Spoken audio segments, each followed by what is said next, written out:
Bueno,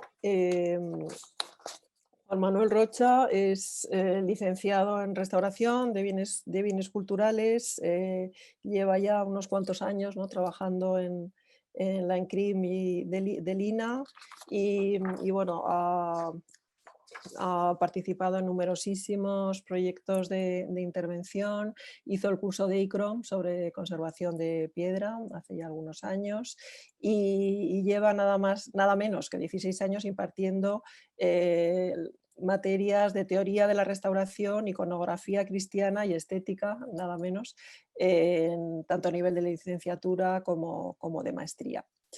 Ha participado también en Ahora ya numerosos me volvió a sacar. eventos de LATAM, del área regional de América Latina y Caribe, y va a compartir su charla con Yareli Haidar, que es también licenciada en Conservación y Restauración de Bienes Culturales, también hizo el curso de ICROM sobre conservación de piedra y, bueno, tiene también una dilatadísima experiencia en el estudio, conservación y restauración de materia del patrimonio cultural y en proyectos y en iniciativas dentro del área LATAM.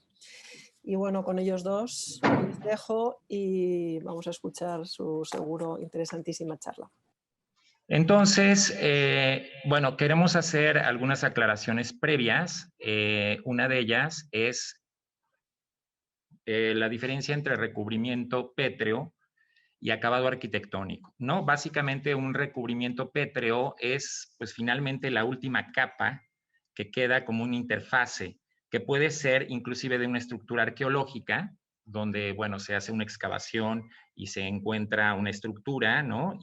Bueno, finalmente, después de una intervención, por ejemplo, de su consolidación, pues la última capa de piedra va a ser el recubrimiento pétreo, pero de forma voluntaria no fue planeado como tal, ¿no? Pero ya en términos de conservación y restauración va a fungir como un recubrimiento pétreo. Bueno, aquí tenemos básicamente esta fotografía, fue para ilustrar cómo de pronto tenemos faltantes, donde está aquí, como en este caso, que es de una portada de un convento del siglo XVI, pues muchas veces lo que tenemos como recubrimiento pétreo es un núcleo de mampostería que queda descubierto porque hubo una costumbre, digo, no me voy a alargar mucho, una costumbre por retirar aplanados en el siglo pasado. Y entonces lo que tenemos es un recubrimiento pétreo, pero no fue planeado como tal, no tenía todavía una capa más. La siguiente, Yael.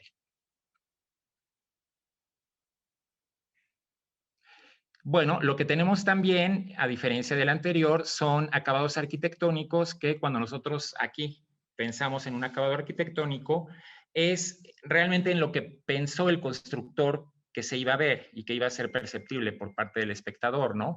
Y aquí voy a unir esta presentación con la que hizo Valeria, porque justo aquí tenemos la utilización del tesontle, de esta piedra ígnea extrusiva, que se usó mucho con fines decorativos, solamente como un recubrimiento. Este es un patio interior de ex colegio de Betlemitas, un edificio en la Ciudad de México, y vemos cómo, bueno, se aprovecharon las diferencias de color de este material para hacer una especie como de mosaico, ¿no? Es realmente muy bonito.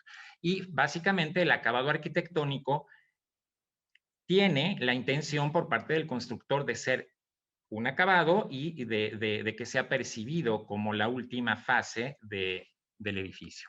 La que sigue.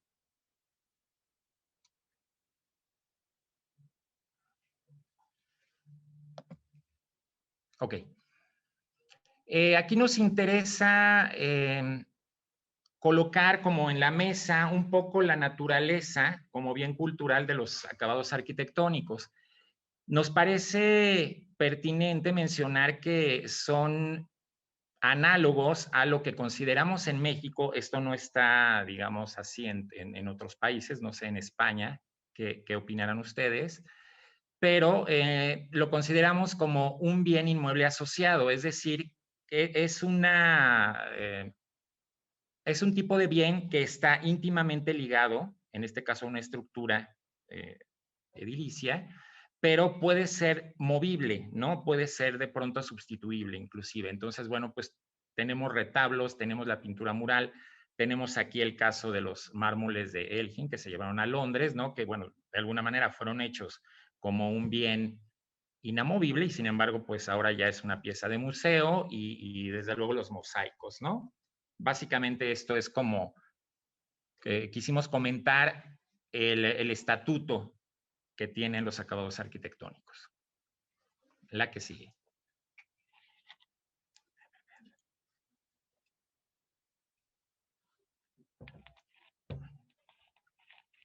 Ok, ya entrando en materia, la reintegración formal en piedra es, aquí al menos, es un dolor de cabeza un poco en la relación que tenemos los restauradores de bienes muebles con los arquitectos, porque tenemos básicamente dos formas de entender la reintegración formal.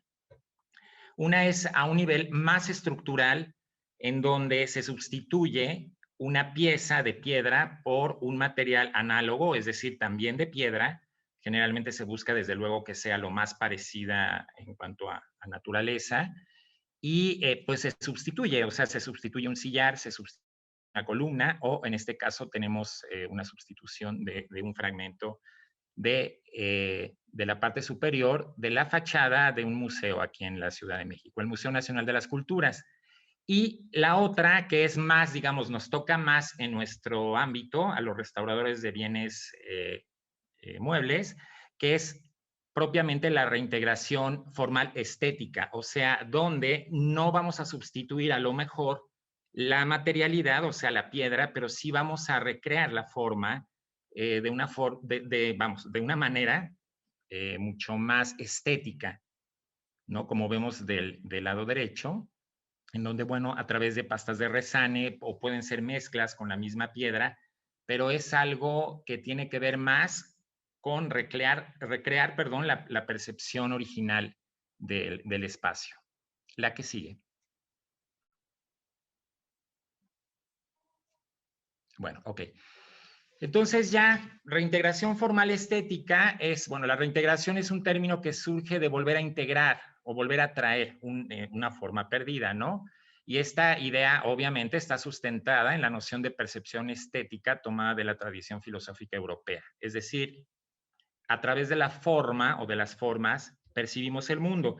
Esto que suena ahorita un poco esotérico, en realidad lo estamos colocando porque luego vamos a hacer digamos, vamos a proclamar la necesidad de hacer algunos cambios o replanteamientos dentro de la teoría tradicional de la restauración. Pero básicamente, seguimos a la que sigue, Yareli.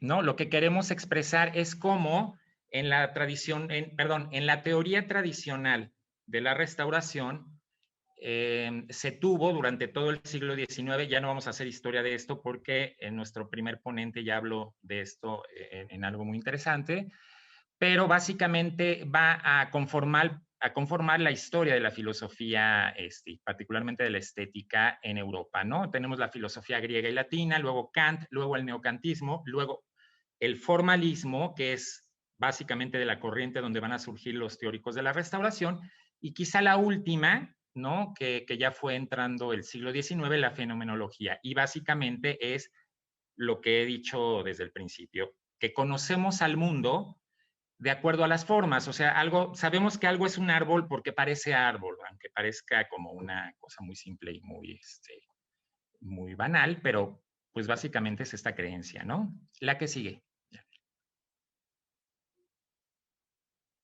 Vimos filósofos y ahora vamos a ver teóricos. Entonces, desde Viollet-le-Duc, ¿no? Luego con la síntesis italiana, y aquí un poco vamos a Ruskin de lado porque es otro problema y bueno, merecería otro congreso.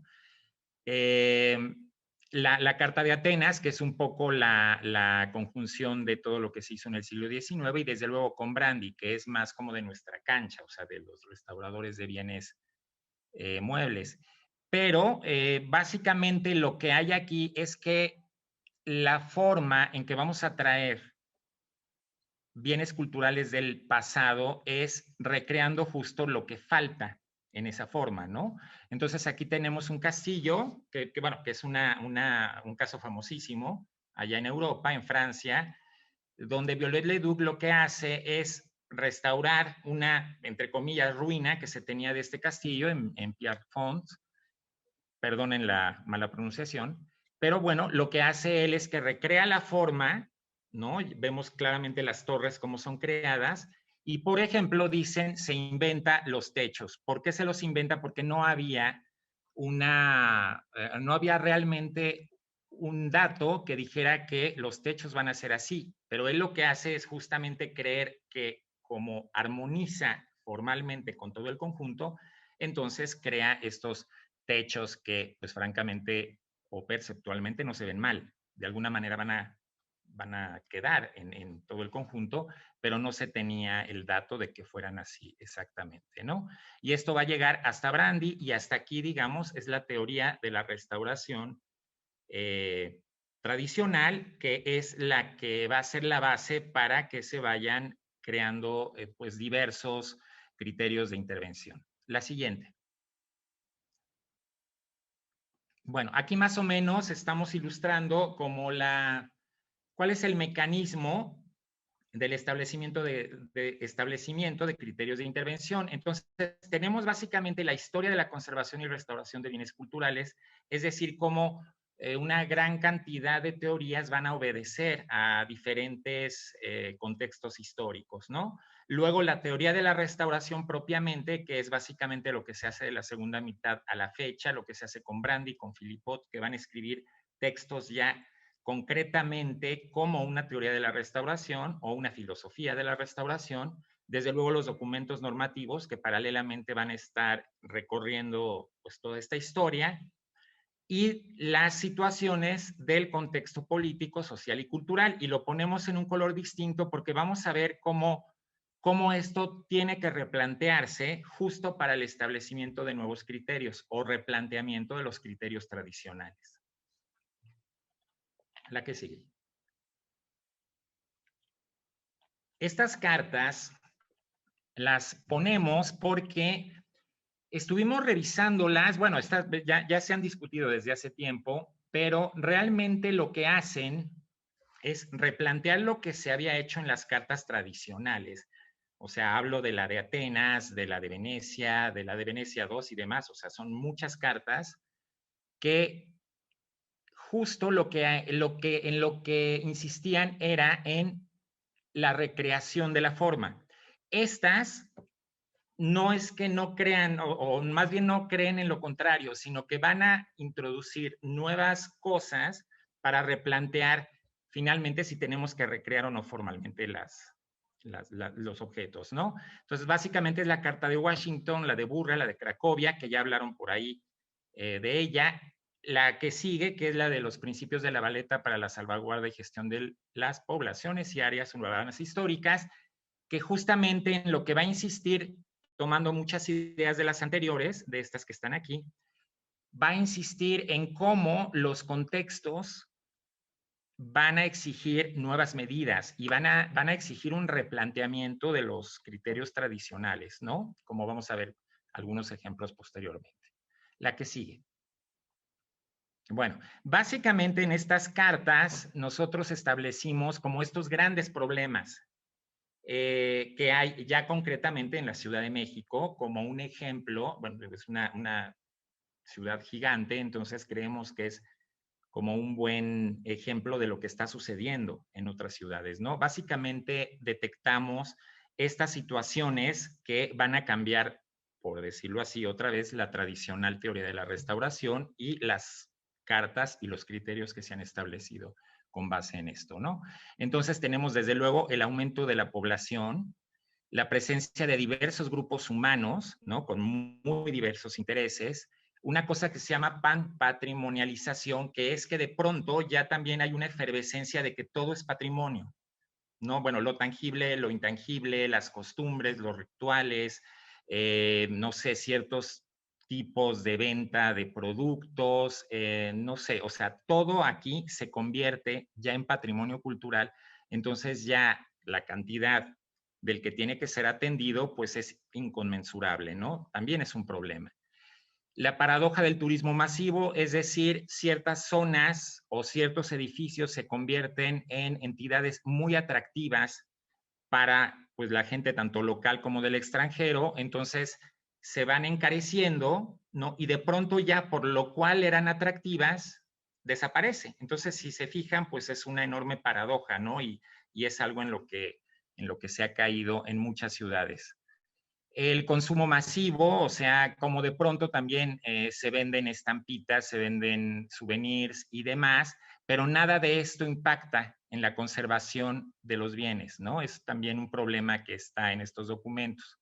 Y los conflictos por el consumo del patrimonio cultural, o lo que aquí en la Ciudad de México se llama gentrificación, no sé si en España sea igual, pero tiene que ver con, también un poco se relaciona con la paradoja del turismo masivo, es decir, hay un interés por una zona y entonces van subiendo los precios, las rentas de las viviendas de ese lugar, y entonces de pronto ya están pobladas, por decirlo así, por gente que no, que en realidad lo único que, por lo cual llegó allí es por algo que también ya está desapareciendo, porque quien hace ambientes o quien hace ciertas costumbres, pues es la gente local, ¿no? Por decirlo de esta manera. La que sigue. Ok, aquí ya Bueno, comenzamos a, digamos, a comentar ejemplos. Perdón, Yareli, te interrumpí y sigue Yareli. muchas gracias, Juan. Pues bueno, aquí lo que vamos a hacer es plantearles 3 casos de estudio, justamente que no solamente es la problemática que hay per se de la piedra, o sea, los problemas de conservación que tienen como monumentos y como bienes, sino, por lo que comentaba ahorita Juan Manuel, de la situación y el tipo de contexto en el cual se encuentran inmersas, ¿no? Los 3 ejemplos están dentro de la urbe, ¿no? de la Ciudad de México, y lo que es fundamental es plantearnos estas problemáticas para la toma de decisiones y los criterios de intervención en torno a este. El primer caso es se trata del Paseo de Reforma. Es una de las avenidas más importantes y emblemáticas de la Ciudad de México y fue trazada en el siglo XIX por Maximiliano.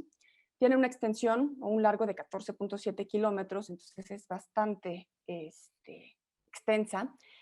Y a lo largo de bueno, fue planeada para comunicar el castillo de Chapultepec con el Palacio Nacional que se ubica en el centro histórico, ¿no? A lo largo de esta avenida se pueden observar que se formaron glorietas con grandes monumentos importantes, algunos de ellos es el monumento a la Independencia, la Diana Cazadora, etcétera, ¿no? El monumento a Colón.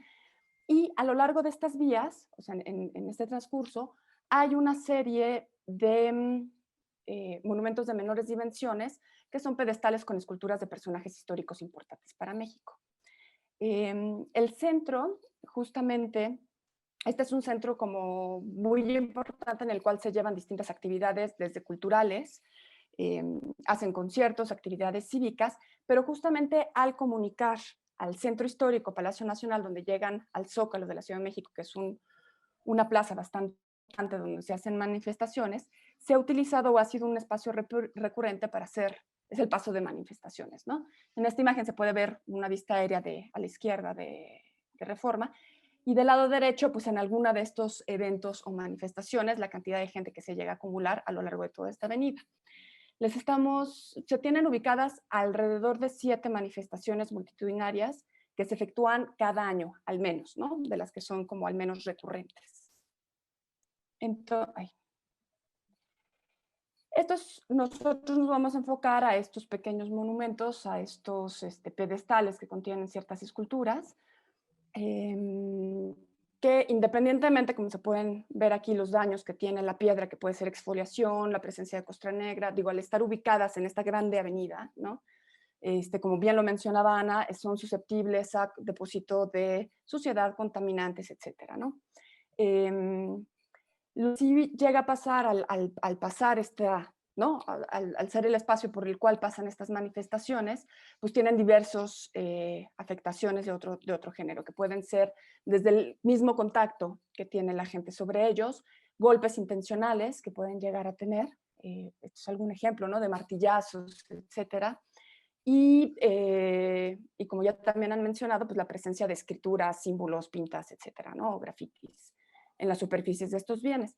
¿Cuál ha sido la reacción o la intervención? Se ha tenido como intervenciones reactivas para subsanar de manera temporal como estas acciones, ¿no? En el caso de graffiti, como se tiene que quitar, se aplican algunas capas antigrafiti, o se aplican pinturas, o se aplican distintos tipos de recubrimientos. Y lo que ha ocasionado, como no se hace de manera integral en todo en este caso, en todo el pedestal, empieza a haber un deterioro diferencial, ¿no? Por un lado tenemos como la acumulación en ciertos relieves, en ciertas zonas de estos elementos como mayor depósito, y por el otro pues tienen unas capas de protección que cuando se quitan pues están teniendo estas como efectos diferenciales, ¿no? En la superficie. Entonces, ¿qué es lo que se hizo? Además de que estas manifestaciones son como recurrentes, se han llegado a llevar a cabo limpiezas, como bien Ana lo mencionó, no es que se pueda estar haciendo constantemente estas limpiezas, porque finalmente, dependiendo el tipo de limpieza que se lleva a cabo, pues empieza uno a abrasionar las superficies de estos elementos, ¿no? Entonces, una de las opciones que se llegó fue hacer una limpieza general del elemento y aplicar los recubrimientos de protección. Estos recubrimientos son con materiales compatibles, simulando la textura, ¿no? Como se puede ver en esta imagen, aún le falta ahí como poner el acabado final como de una pata para igualar el color de la superficie.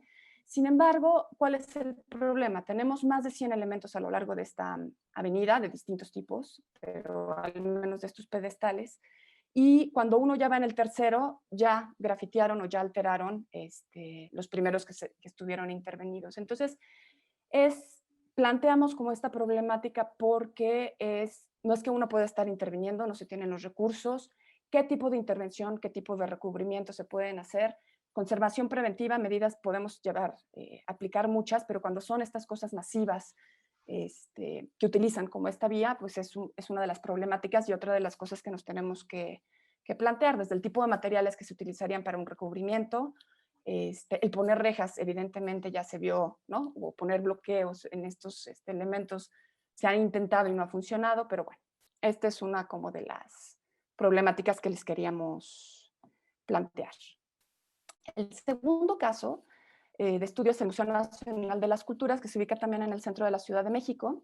Este edificio fue edificado entre el 1570 y 1572. A lo largo de su historia ha tenido distintas funciones. Primero fue como casa de moneda, y hasta 1966 es que se le dio el uso actual, que es el del Museo Nacional de las Culturas, ¿no? Que se exponen diversos tipos de bienes en su interior. ¿Qué es lo que ha pasado en esta? La fachada de este edificio ha sido intervenida en numerosas ocasiones en los últimos 30, 40 años. ¿Cuál ha sido el problema? Que no se han guiado no se ha hecho o elaborado un proyecto integral que abarque como toda la fachada o el edificio, ¿no? Que establezcan los criterios de intervención para resolver los daños que se están presentando. ¿Qué es lo que ha pasado? Se han resuelto como estas afectaciones o problemas como muy puntuales por distintas personas, por distintas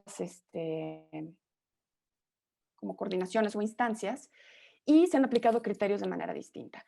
Entonces, este es uno de los ejemplos, que es justo la parte superior de la fachada, que se repone un elemento completo,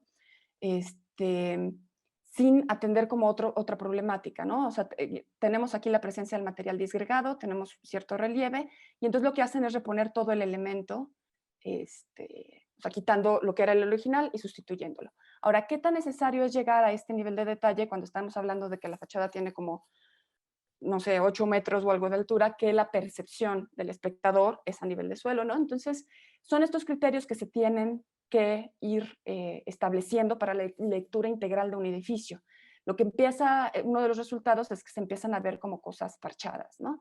Y ya si se va a intervenir, pues aquí en algún momento se pudo haber hecho un proceso de consolidación, el atender la problemática y entender por qué se está deteriorando esta zona. Se puede canalizar el agua, controlar, etcétera, y hacer una limpieza como general del edificio, ¿no? Entonces, de repente empezamos a tener este tipo de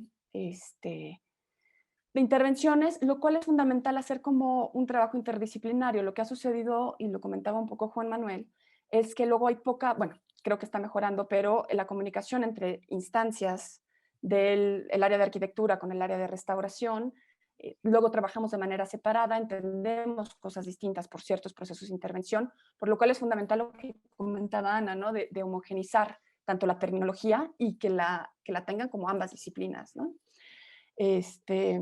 Pero bueno, es este problema generalizado que ha sido como la falta de comunicación.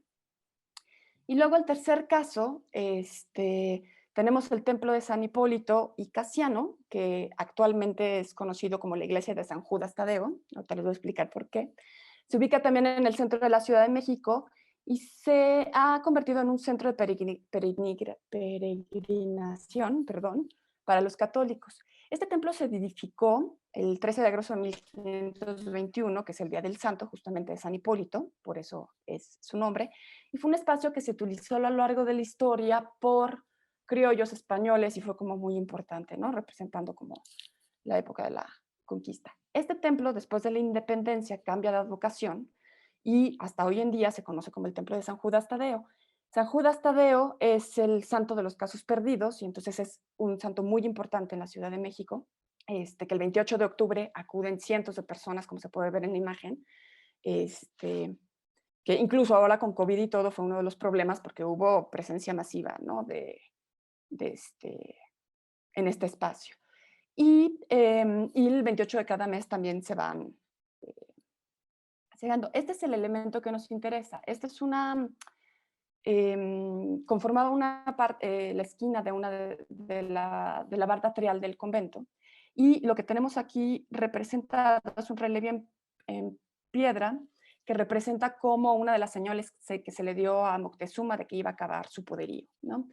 Este elemento no es comprendido en su totalidad porque está representando un personaje al lado. Entonces la gente cuando llega a este espacio hasta se persigna, no saben exactamente bien qué representa, a pesar de que tiene el escudo en la parte superior que cuenta un poco la historia, ¿no?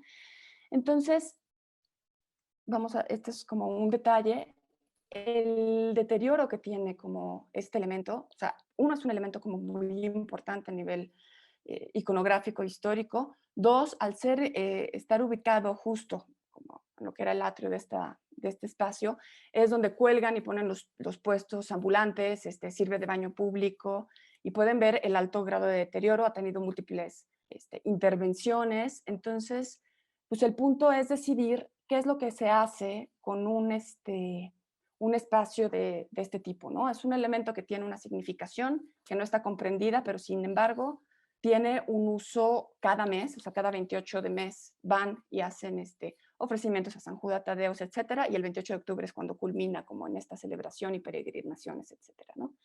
Entonces, este es un proyecto que está por ejecutarse, en donde se están planteando cuáles son los criterios de intervención que se van a llevar a cabo, ¿no?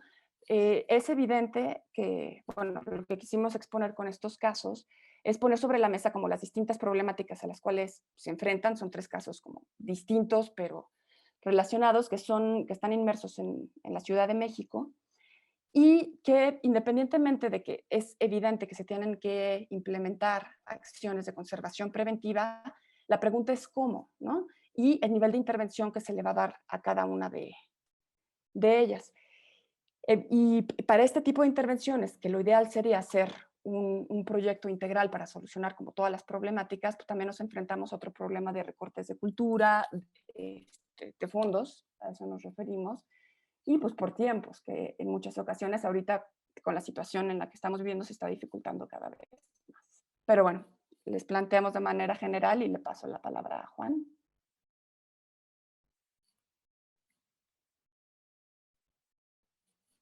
Muchas gracias, Yareli. Bueno, vamos a enunciar pues algunas conclusiones a las que llegamos. Desde luego, esta problemática es también inconmensurable. Y bueno, básicamente estas conclusiones surgen de que muchas veces nos preocupamos mucho en una reintegración formal muy detallada, muchas veces es el proceso más caro o es el proceso, justo como han dicho en otras ponencias, más esteticista, lo cual pues a veces es recomendable porque, bueno, sí quedan bellas las obras, lo dice el mismo término, pero no es totalmente lo que necesitamos, ¿no? O no va a tener realmente un fin útil dentro de esta complejidad social, política y económica y todos los demás problemas. Entonces, básicamente, pues llegamos a conclusiones como, bueno, que la concentración masiva del público, aunado a la falta de, perdón, pero me está tapando una pantallita, perdón, a la falta de estrategias de conservación preventiva.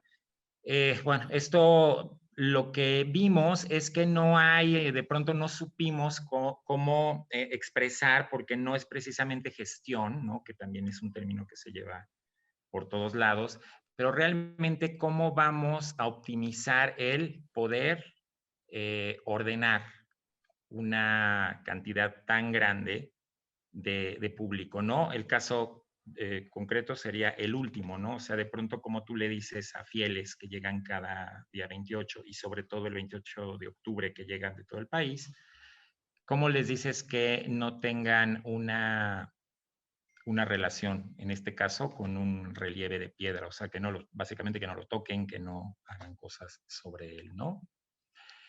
Bueno, no sé si tú quieres explicar, Yareli, el 2.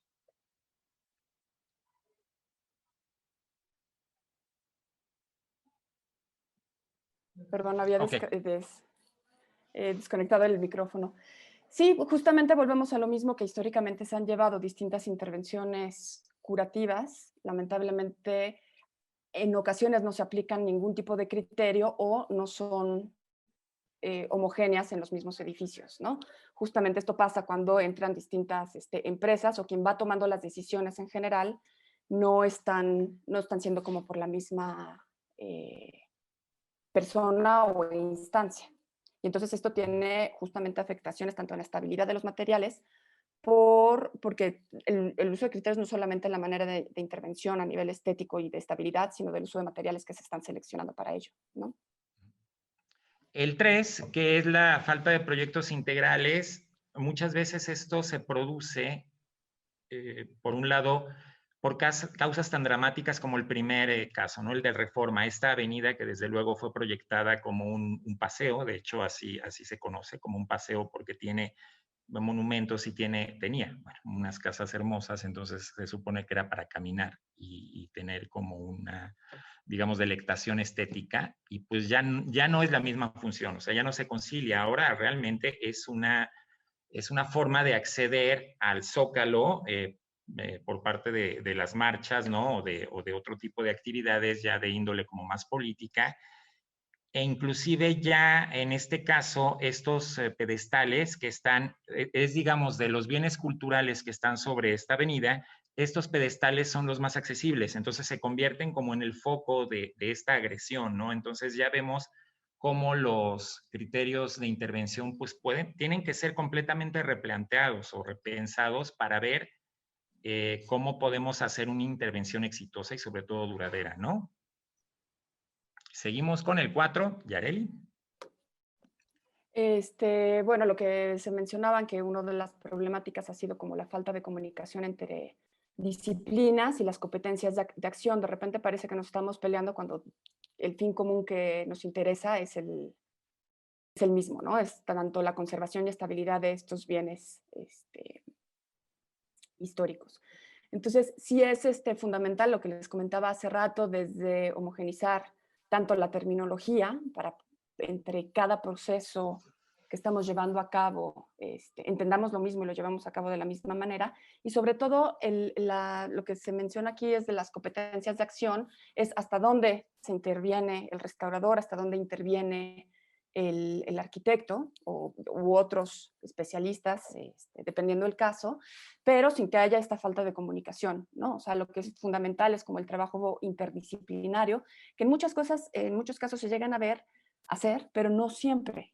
Entonces, lo ideal es que ya se vuelva como algo como trabajo en equipo e integral en todos estos edificios, ¿no? Ok, no, todo lo anterior, no olvidando que hay que rescatar y conciliar la significación cultural del espacio, que es algo que está en estos documentos que mencionamos, estos últimos documentos. O sea, finalmente no se debe de perder de vista que pues relieves de piedra o espacios o edificios completos, etcétera, tienen un significado, vamos a decir, original. Entonces, que también es importante resaltarlo. Aquí el caso concreto sería el último, donde el relieve, por ejemplo, tiene decía Yareli, bueno, hay gente que pasa y cree que es un ángel, porque ya está un poco perdido, ¿no? Entonces, bueno, una primera intención sería, a través de una reintegración formal, rescatar la significación cultural del espacio, aunque ya no tenga mucha relación con el significado que los públicos, y aquí sí son públicos, o sea, diversos, le dan a ese sitio en general, ¿no? Que es, bueno, un santuario, es el segundo santuario más importante que hay en la Ciudad de México. Y bueno, finalmente sería la utilización crítica de los procedimientos y materiales modernos en procesos de conservación. A esto nos referimos como, sabemos toda la parte de compatibilidad de los materiales. Llegó un momento que se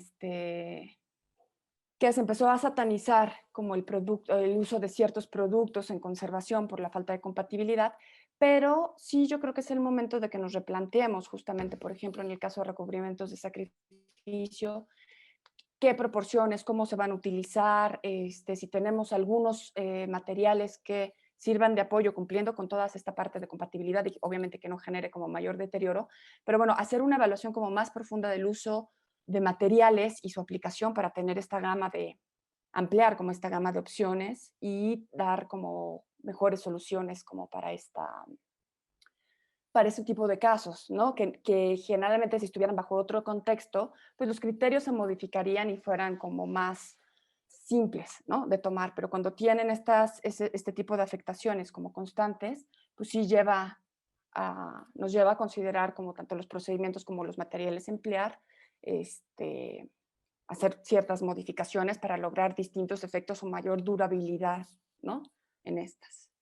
Pero bueno, justo por falta de tiempo yo creo que tenemos que cerrar, pero les agradecemos muchísimo la atención. Gracias.